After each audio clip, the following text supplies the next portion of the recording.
லைஃப்ல நான் ஒரு விஷயம் ஃபாலோ பண்றேன். அது என்ன நடந்தாலும் நான் கண்டிப்பா பண்ணியே தீருவேன். எக்ஸசைஸ் தான். எக்ஸசைஸ். டெய்லி மார்னிங் வந்தேன்னா கரெக்டாக 5:30க்குலாம் எழுந்துருவேன். ஓகே. இது ரெகுலர். இப்போ கடந்த ஒரு 2 வருஷமா அது அடிக்ட் ஆயிடுச்சு. இது வந்து ஒரு எப்படி சொல்றது, இதுவும் ஒரு போதை தான். கரெக்டாக ரெகுலராக நம்ம கரெக்டாக வந்துட்டே இருந்தால் உடம்பு ஃபிட்னஸாக இருக்கு. ஒரு 2-3 நாள் நம்ம தவறிச்சுன்னா ஆட்டோமேட்டிக்காக நம்மளோட பாடி வந்து வெயிட் போடும். அது மறுபடியும் எடுத்துக்கணும்னு தோணும். மறுபடியும் அது 2-3 நாள் நம்ம வந்தாதான் அந்த பழைய நிலைமை கொண்டு வர முடியும். இப்போ ஒரு ஏஜ் தாண்டிச்சு, 24 மணி நேரம் உழைச்சு நிற்கிறோம். நம்ம ஹெல்த்துக்காக ஒரு 1 மணி நேரம் ஸ்பெண்ட் பண்ணுறதுனால ஒன்றும் ஆக போகிறது கிடையாது. அப்படின்றது சம்பாரிச்சு நோய் நொடியாக போய் சேர்றதுக்கு எது, நம்ம சம்பாரிச்சு நம்ம அனுபவிக்கணும்.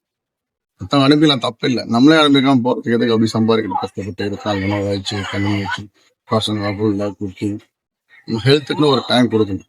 கம்பல்சரி எவ்வளோ பெரிய போட்டிஸ்டராக இருந்தாலும் உடல் ஹெல்த்துன்னு அட்லீஸ்ட் ஒரு 1 hour நார்மல் வாக்கிங் அந்த மாதிரி எக்ஸசைஸ் பண்ணிட்டு இருந்தாலே போதும். மனசு டெம்பாக்கும், கொஞ்சம் லைஃப்ல நல்லா லேர்ன் பண்ணும்.